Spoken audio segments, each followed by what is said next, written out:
শ্রেণীর ছাত্রী দর্শনকারী পিন্টু ঘোষকে অবিলম্বে গ্রেফতার করতে হবে, অবিলম্বে গ্রেফতার করতে হবে। না হলে এসএফআই এর সংগ্রামে চলবে, না হলে এসএফআই এর আন্দোলন চলবে।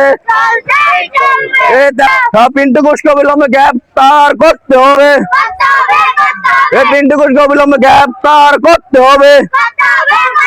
এই অষ্টম শ্রেণীর ছাত্রী দর্শনকারীদের অবিলম্বে গ্রেফতার করতে হবে, এই নাবালিকা দর্শনকারীদের অবিলম্বে গ্রেফতার করতে হবে।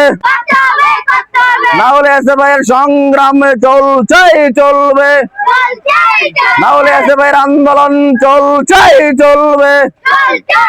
এই তেলগাছা দর্শনকারীদের অবিলম্বে গ্রেফতার করতে হবে, এই দর্শনকারী পিন্টু ঘোষকে অবিলম্বে গ্রেফতার করতে হবে, এই দর্শনকারী পিন্টু ঘোষকে অবিলম্বে গ্রেফতার করতে হবে।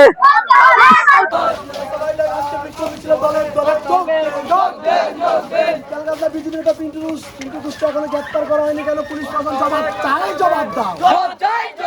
পুলিশ প্রশাসন এখনো পিন্টু ঘোষকে কেন গ্রেফতার করেনি? জবাব দাও। জবাব তোমায় দিতে হবে। অষ্টম শ্রেণীর ছাত্রী দর্শনকারীকে অবিলম্বে গ্রেফতার করতে হবে, না হলে এসএফআই এর সংগ্রামে চলবে, নাইলে এসএফআই এর আন্দোলন চলবে। লড়াই চাই, লড়াই চাই।